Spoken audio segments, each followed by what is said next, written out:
Сәлеметсіздер ме балалар? Қазір бізде қазақ тілі сабағы. Бүгін бізде 9 желтоқсан. Сабақтың тақырыбы тазалық сақтаймыз. Бүгінгі сабақта біз сіздермен ауланы кім сыпыратынын және қоқысты қайда тастайтынын айтуды үйренеміз. Сабақтың жаңа сөздері, новые слова. Аула сыпырушы. Дворник. Аула сыпырушы. Сыпыру. Подметать. Сыпыру. Подметать. Күнде. Каждый день. Күнде. Қоқыс. Мусор. Қоқыс. Тастамаймын. Не бросаю. Тастамаймын. Не бросаю. Қоқыс жәшігі. Мусорный ящик. Либо урна. Қоқыс жәшігі. Қоқыс жәшігі. Көше. Улица. Көше. Улица. Балалар, қайталаңдаршы. Аула сыпырушы. Аула сыпырады.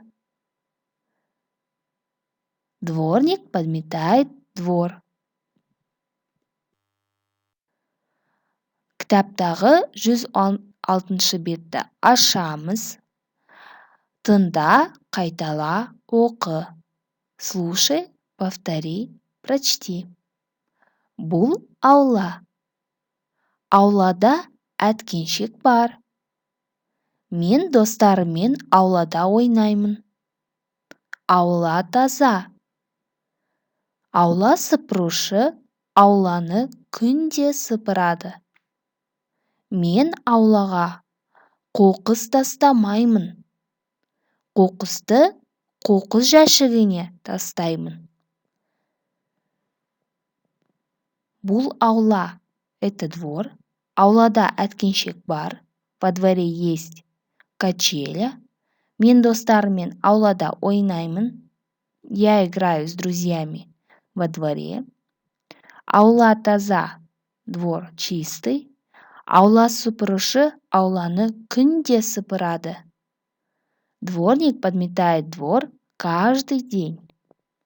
Мен аулаға қоқыс тастамаймын. Я не бросаю мусор во двор.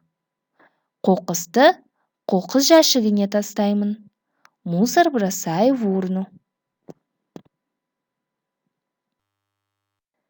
117 бетте на 117 странице нам дан текст. Первое упражнение. Бірінші тапсырма. Тыныс белгілерін қойып, сөйлемдерді жаз. Запишите предложение, расставив знаки препинания, а вернее нүкте, точку. Например, менің көшем таза. Ставим точку. Следующее предложение у нас начинается с заглавной буквы. Бас әріппен жазылады. Көшеге қоқыс тастаймыз. Қоқысты қоқыс жәшігіне тастаймыз. Менің аулам таза. Мен аулада достарыммен ойнаймын. Аулада әткеншек тебемін. Бұл тапсырманы дәптерге орындаймыз. Келесі балалар айтылым тапсырмасы. Устное задание. Екінші тапсырма. Сурет мазмұны бойынша мәтін құра.